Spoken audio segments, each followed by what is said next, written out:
Welcome back to my YouTube channel. ഇന്ന് എനിക്കൊരു വളരെ സ്പെഷ്യൽ ആയിട്ടുള്ളൊരു ദിവസമാണ്.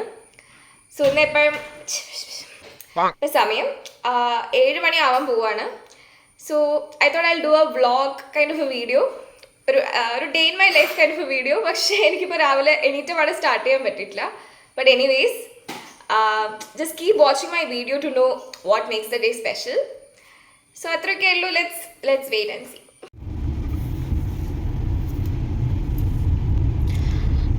ഞാനിപ്പം പോയിക്കൊണ്ടിരിക്കുകയാണ്. സോ സംഭവം എന്താണെന്ന് വെച്ചാൽ ഇന്ന് എനിക്കൊരു ഷൂട്ടുണ്ട്. ഒരു കിസാൻ കൃഷിദീപ് എന്ന് പറഞ്ഞിട്ടുള്ള ഏഷ്യാനെറ്റിലൊരു പരിപാടിയുടെ ആങ്കറിങ് ആണ്. അപ്പോൾ അതിന് വേണ്ടിയിട്ട് ഞാൻ പോയിക്കൊണ്ടിരിക്കുകയാണ്. സോ എൻ്റെ കൂടെ അച്ഛനും അമ്മയും ഉള്ളത്. കാണിച്ചുതരാം. ആ കോർണറിൽ ഹോളിൽ ലെഫ്റ്റ് കോർണറിൽ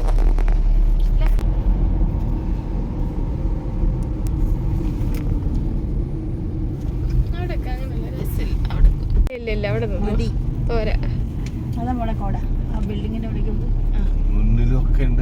കോട എല്ലായിടത്തുമുണ്ട്. അങ്ങനെ അച്ഛൻ എന്നെയും അമ്മേനെയും മലാപ്പറമ്പിലാണ് ഡ്രോപ്പ് ചെയ്തിട്ടുണ്ടായിരുന്നത്. അവിടുന്ന് അവരുടെ വണ്ടി നമ്മളെ പിക്ക് ചെയ്തു. അതേപോലെ ഷൂട്ടിങ്ങിൻ്റെ ലൊക്കേഷനിലേക്ക് വന്നു.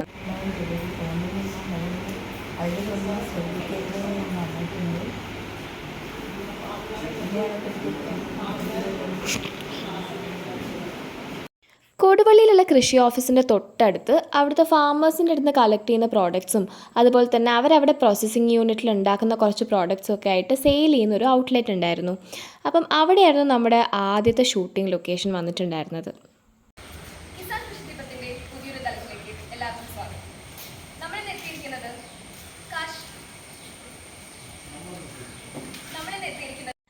ഈ ഒരു പരിപാടിക്ക് വേണ്ടിയിട്ട് അവർ ആദ്യം സ്ക്രിപ്റ്റ് എഴുതി തയ്യാറാക്കുകയോ അല്ലെങ്കിൽ നമുക്കത് സ്ക്രിപ്റ്റ് മുന്നേ തരിക അങ്ങനത്തെ ഒന്നും ഉണ്ടായിരുന്നില്ല. ഓരോ സീൻ്റെയും തൊട്ട് മുന്നെയാണ് എനിക്ക് എന്താ സിറ്റുവേഷൻ എക്സ്പ്ലെയിൻ ചെയ്ത് തരുന്നതും ഞാനത് കേട്ട് എനിക്ക് വരുന്ന വേർഡ്സൊക്കെ യൂസ് ചെയ്ത് അങ്ങനെ ഞാനായിട്ടൊരു ഞാൻ പറയേണ്ട കാര്യം ഡെവലപ്പ് ചെയ്ത് കൊണ്ടുവരണമായിരുന്നു. സോ ഇതൊരു ഗവൺമെൻറ് ഇനീഷ്യേറ്റഡ് പ്രോഗ്രാം ആയതുകൊണ്ട് തന്നെ അവർക്ക് ഇംഗ്ലീഷ് വേർഡ്സ് യൂസ് ചെയ്യുന്നതിനൊരു ലിമിറ്റേഷൻ ഉണ്ടായിരുന്നു. ആക്ച്വലി ലിമിറ്റേഷൻ അല്ല, എന്നോട് മാക്സിമം ഒഴിവാക്കി 1-2 വേർഡ്സ് വന്നു പോയാൽ കുഴപ്പമില്ല ആ ഒരു രീതിക്കാണ് പറഞ്ഞിട്ടുണ്ടായിരുന്നത്. അങ്ങനത്തെ ഒരു ഇൻസ്ട്രക്ഷനാണ് എനിക്ക് കിട്ടിയിട്ടുണ്ടായിരുന്നത്. ഞാനാണെങ്കിൽ പിന്നെയും സ്കൂളിൽ പഠിക്കുന്ന സമയത്ത് എനിക്ക് മലയാളം പൊതുവേ നല്ല ഇഷ്ടമായിരുന്നു. അപ്പം ആ മലയാളം വേർഡ്സും കാര്യങ്ങളൊക്കെ ആയിട്ട് ഞാൻ അത്യാവശ്യം ഫ്രണ്ട്ലി ആയി മുന്നോട്ട് പോയിക്കൊണ്ടിരുന്നതാണ്. പക്ഷേ ഇപ്പം യൂസ് ചെയ്യാതെ ആ ഒരു ലാംഗ്വേജ് ആയിട്ടുള്ളൊരു ടച്ച് വിട്ടുപോയി. നമ്മൾ പൊതുവെ എല്ലാ ദിവസവും സംസാരിക്കുന്ന മലയാളം അല്ലല്ലോ നമ്മൾ യൂസ് ചെയ്യുക, കുറച്ചുകൂടെ ആർട്ടിക്കുലേറ്റ് ആയിട്ടാണല്ലോ സംസാരിക്കുക.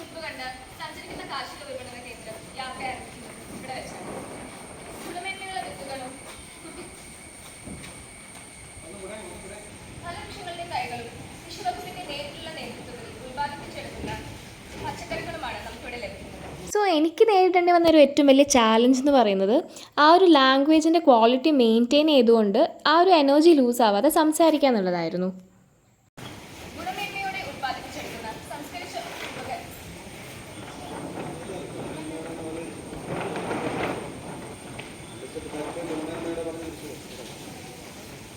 തുടങ്ങാനുണ്ടായ സാഹചര്യത്തെക്കുറിച്ചും അതിൻ്റെ സ്നേഹങ്ങളെക്കുറിച്ചും നമുക്ക് അവരോട് തന്നെ ചോദിച്ചറിയാം.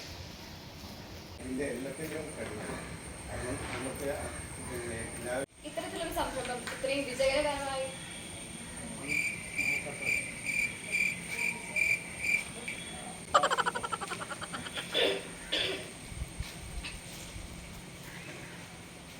എനിക്കാണെങ്കിൽ ഓൾറെഡി തൊണ്ട വയ്യാതിരിക്കുകയായിരുന്നു കേട്ടോ. എനിക്ക് നല്ല ചുമയുണ്ടായിരുന്നു. പക്ഷേ ഷൂട്ടിന് പോകുന്ന ദിവസം പോലും രാവിലെ പോലും ഇത്രയ്ക്ക് പ്രശ്നമില്ല. പക്ഷേ അവിടെ പോയി കുറച്ചൊന്ന് സംസാരിച്ച് തുടങ്ങിയപ്പോഴത്തേക്ക് സൗണ്ട് മൊത്തത്തിൽ പോവുമായിരുന്നു. ഇതൊക്കെ ആക്ച്വലി ഫണ്ണായിരുന്നു കേട്ടോ. നമ്മൾ റോഡിൽ നിന്നാണ് ഷൂട്ട് ചെയ്തുകൊണ്ടിരുന്നത് ഇതിൻ്റെ ഒരു ഭാഗം. സോ ആൾക്കാർ കുറച്ച് കഴിഞ്ഞപ്പോൾ സ്റ്റെയർ ചെയ്യാൻ തുടങ്ങി. ചിലർ വന്ന് ഇൻവോൾവ് ആയി എന്താ നടക്കണേ and they were a part of the thing.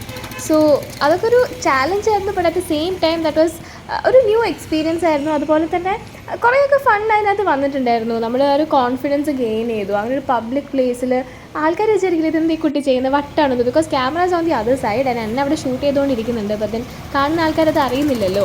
അങ്ങനെ ദേ വർ പീപ്പിൾ സ്റ്റെയറിങ്. അപ്പം നമ്മൾ ആ ഒരു തൊലിക്കെട്ട് നമുക്കതിങ്ങനെ ഡെവലപ്പായി വരുമായിരുന്നു. And that was fun.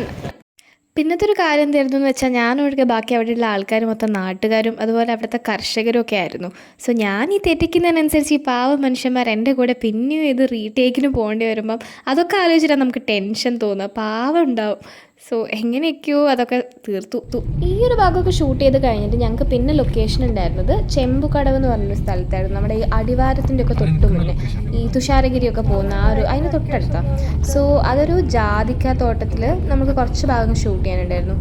അവിടെ നിന്നാണ് എൻ്റെ കിളി പോയത്. ബിക്കോസ് എനിക്കെന്തോ ആ ഒരു പോയിന്റിൽ എനിക്കൊന്നും സംസാരിക്കാൻ പറ്റുന്നുണ്ടായിരുന്നില്ല. ഓൾസോ മഴ ഇപ്പോൾ പെയ്യുമെന്ന് പറഞ്ഞിട്ട് ഭയങ്കര പ്രഷറിലായിരുന്നു. പെട്ടെന്ന് തീർക്കണം. സോ ഞാൻ ശരിക്കും ബബ്ബാ അടിച്ചു പോയി.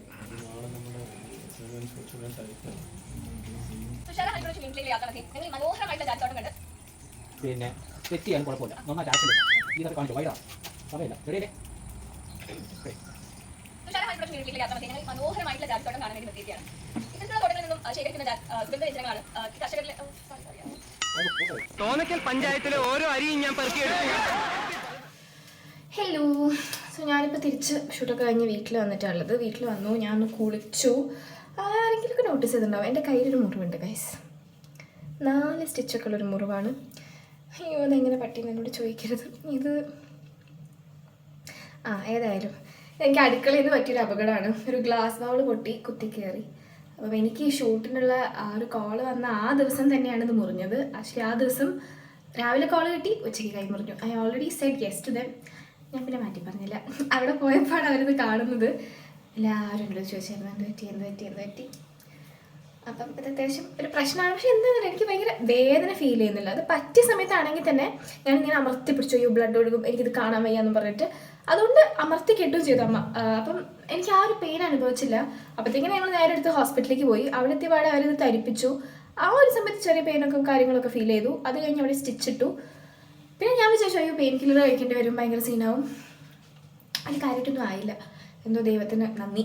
അങ്ങനെ സോ ഏതായാലും ഈ പരിപാടികളൊന്നും കുളിക്കാൻ പാടായിരുന്നു. ഞങ്ങൾ കയ്യിലൊരു പ്ലാസ്റ്റിക് കവറൊക്കെ ഇട്ട് 2 റബ്ബർ ബാൻഡൊക്കെ ഇട്ട് എങ്ങനെയൊക്കെയോ കുളിച്ചെടുത്തു എന്നെ അങ്ങനെയൊക്കെ. സോ ഏതായാലും ഞാനിപ്പോൾ വന്നു. ബൈ ദ വേ, ഈ കയ്യിൽ ഈ സാധനം ഉള്ളതുകൊണ്ട് ഞാൻ ആക്ച്വലി നാളത്തേക്ക് ഇടാനും എൻ്റെ ഒരു ഡ്രസ്സ് വാങ്ങി വെച്ചിട്ടുണ്ടായിരുന്നു. പക്ഷേ എനിക്കത് ഇടാൻ പറ്റില്ല. എൻ്റെ അടുത്ത് നാളെ ഇവിടെ വരെ കവറാവുന്നൊരു ഡ്രസ്സ് ഇട്ടിട്ട് വരാൻ പറഞ്ഞിട്ടുണ്ട്. എൻ്റെ അടുത്ത് ആക്ച്വലി അങ്ങനെ കവറാവുന്ന ഡ്രസ്സ് ഉണ്ട്, എങ്കിലും ഒരു ഷൂട്ടിനൊക്കെ ഇടാൻ പറ്റിയ അങ്ങനത്തെ ഒരു ഡ്രസ്സല്ല. സോ ഞാൻ ഏതായാലും ഷോപ്പ് ചെയ്യാൻ തീരുമാനിച്ചു. ഒരു നല്ല തീരുമാനമാണെന്ന് ചോദിച്ചാൽ അങ്ങനെയൊന്നും പറയാൻ പറ്റില്ല. കാരണം ഞങ്ങളിത് കഴിഞ്ഞ് അവിടെ നിന്ന് എത്തുമ്പോഴത്തേക്കൊരു 9 മണി 8:45 ആകുമ്പോഴാണ് ഞങ്ങളൊന്ന് ടൗണിലെത്തുന്നത്. സോ എൻ്റെ ലൊക്കേഷൻ ചെമ്പുകടവായിരുന്നു, അവിടെ തുഷാരഗിരിയുടെ അടുത്ത്. അവിടുന്ന് ഞാൻ എന്താ പറയുക, ഹൈലൈറ്റിൽ നിന്നാണ് ഡ്രസ്സ് വാങ്ങിക്കാൻ വേണ്ടി പോയിട്ടുണ്ടായിരുന്നത്. അപ്പം നമ്മളൊരു പ്രത്യേക സാധനം വേണ്ടി തിരയുന്ന സമയത്ത് നമുക്കത് കിട്ടില്ലല്ലോ, അങ്ങനെയാണല്ലോ അതിൻ്റെ ഒരു ഇത്. ഏതായാലും ഞാനൊരു ഷർട്ട് വാങ്ങിക്കാനാണ് വിചാരിച്ചു. ഒരു ഫുൾ സ്ലീവ് ആയിട്ട്, നമ്മൾ ഈ സൂഡിയോയിലെല്ലാം ഞാൻ കണ്ടിട്ടുണ്ട്, ഈ ഫുൾ സ്ലീവ് ഇട്ടാലും ആ ഒരു ഫുൾ സ്ലീവ് ഇട്ടതിൻ്റെ വൃത്തികേട് അറിയാതെ എന്നാലും ഒരു ഇത്തിരി ക്രോപ്ഡ് ആയിട്ടുള്ള അങ്ങനത്തെ ഷർട്ട്സ് ഒക്കെ. അപ്പം ഞാൻ അങ്ങനത്തെ ഒരു ഷർട്ട് വാങ്ങിക്കാൻ, അതാണ് എൻ്റെ മനസ്സിലുണ്ടായിരുന്നത്. പക്ഷെ ഒന്നും കിട്ടിയിട്ടുണ്ടായിരുന്നില്ല. ഷർട്ട് എന്ന് പറഞ്ഞ സാധനം, കിട്ടുന്ന ഷർട്ടൊക്കെ ഞാൻ അങ്ങനെ ഫുൾ സ്ലീവ് ഇടുമ്പോൾ ഭയങ്കര വൃത്തികേട്. സോ ഞാൻ ആ ഓപ്ഷൻ അങ്ങ് ഒഴിവാക്കി.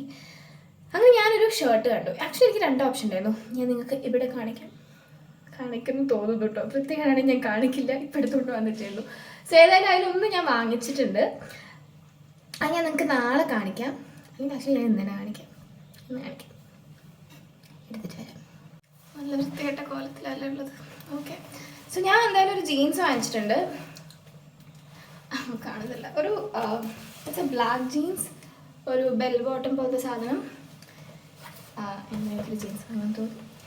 പിന്നെ ഞാൻ വാങ്ങിച്ചിട്ടുള്ള ടോപ്പ് എന്ന് പറയുമ്പം വാങ്ങിച്ചിട്ടായിരിക്കും മഴയുള്ള കാറ്റ്, ഭയങ്കര കാറ്റ്. അപ്പം ഞാൻ വാങ്ങിയ സാധനം ഞാനിവിടെ വന്ന് ഇട്ടൊക്കെ നോക്കിട്ടോ, അതുകൊണ്ടാണ് ഇതിങ്ങനെ കിടക്കുന്നത്. So this is the top. I don't know if you understand it's ഭംഗി ഓർ എനിത്തിങ്. കാരണം ഇട്ടാലൊരു ഭംഗിയുണ്ട്. നമ്മുടെ ഇത് നെറ്റ് പോലെ കേട്ടോ ഇതിൻ്റെ മെറ്റീരിയൽ. ഇനി സീ, ഞാൻ മാക്സ് എന്നാണ് വാങ്ങിച്ചത്, മീഡിയം. സോ ഇതിന് ഭയങ്കര ടൈറ്റ് ഫിറ്റാണ്, നമ്മുടെ ബോഡി കോൺ പോലത്തെ ഒരു സാധനം കേട്ടോ. സോ ഞാനിപ്പോൾ തടിച്ചു, എനിക്ക് പണ്ട് എക്സ്ട്രാ സ്മോളൊക്കെ ആയിരുന്നു, അപ്പം ഞാൻ മീഡിയമായി. സോ ഇതാണ് സാധനം. And this comes with an inner. Actually inner അങ്ങനെ വർക്കിംഗ് ആണോ എന്ന് ചോദിച്ചാൽ ഐ ഡൗട്ട് ഇറ്റ്. എന്താണെന്ന് വെച്ചാൽ, so this is the inner. Actually sorry, this is the inner. ഇതിനൊരു നമ്മൾ യൂഷ്വലി ഇങ്ങനത്തെ നൂഡിൽ സ്ലീവ്സ് ഉള്ള ടോപ്സ് കിട്ടുമ്പോൾ they have this adjusting thing right. ഇതിനകത്തൊന്നും ഇല്ല. And I still bought it. I don't know why. Actually എനിക്ക് ആ top ഭയങ്കര ഇഷ്ടപ്പെട്ടിട്ടുണ്ടായിരുന്നു. ഐ ഡോണ്ട് നോ, അത് എന്തായാലും ക്യാമറയിൽ ഇങ്ങനെ കാണിക്കുമ്പോൾ എനിക്ക് ഭംഗി ഫീൽ ചെയ്യില്ല, പക്ഷേ അത് ഇട്ടപ്പം എനിക്ക് നല്ല ഇഷ്ടപ്പെട്ടിട്ടുണ്ടായിരുന്നു. So this thing was there. ഇത് വലിയ യൂസ്ഫുൾ ആണെന്ന് എനിക്ക് തോന്നുന്നില്ല. എനിക്ക് തോന്നുന്നു സ്ലിപ്പ് ഇട്ട ശേഷം അതിൻ്റെ മേലെ ഇതിട്ടാൽ വല്ല കാര്യം ഉണ്ടാവുമായിരിക്കും, അല്ലെങ്കിൽ ഈ സാധനം ഒഴിവാക്കേണ്ടി വരും. ഇത് ഭയങ്കര യൂസ്ലെസ് ആക്ച്വലി. സോ അതാണ് അപ്പോൾ ഞാൻ വാങ്ങിച്ച ഡ്രസ്സ്. ഇതിടാൻ പറ്റുമെന്ന് എനിക്ക് ഉറപ്പില്ല, കാരണം they have lot of restrictions. അപ്പം ഞാൻ ഏതായാലും ഇത് നാളെ എടുക്കും. I think I carry few more other tops. ഒരു എന്താ എൻ്റെ അടുത്ത് ഫുൾ സ്ലീവ് ആക്കാൻ പറ്റുന്ന ചില ടോപ്സ് ഞാൻ എടുക്കാൻ വിചാരിക്കുന്നുണ്ട്. And if that works I can I mean if this works I wear this, അല്ലെങ്കിൽ ഞാൻ വേറെ ഏതെങ്കിലും ഓപ്ഷൻ ഇടേണ്ടി വരും.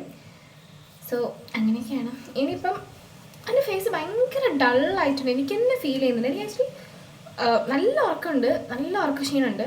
ഞാൻ തൽക്കാലം ഒരു ഫേസ് മാസ്ക് എന്തെങ്കിലും ഇട്ടിട്ട് ഒരു ഷീറ്റ് മാസ്ക് ഞാനിവിടെ വാങ്ങിച്ചിട്ടുണ്ട്. അപ്പോൾ ഷീറ്റ് മാസ്ക് ഒക്കെ ഇട്ട് നല്ല കിടന്നുറങ്ങാമെന്ന് വിചാരിക്കുകയാണ്. സോ അല്ല, ഫുഡ് കഴിച്ചിട്ട് കിടന്നുറങ്ങും. നാളെ രാവിലെ തന്നെ എണീക്കാനുണ്ട്. പക്ഷെ നാളെ രാവിലെ എനിക്ക് കുറച്ചും കൂടെ സമയമുണ്ട്. ഇന്നിറങ്ങി അത്ര നേരത്തെ പോകണ്ട, കുറച്ചും കൂടെ കഴിഞ്ഞിട്ട് പോയാൽ മതി. അപ്പം നാളെ കാണിക്കാം. ആക്ച്വലി നാളെ ഞാൻ വേറെ വ്ളോഗായിട്ട് കാണിക്കാം. This is gonna B long video.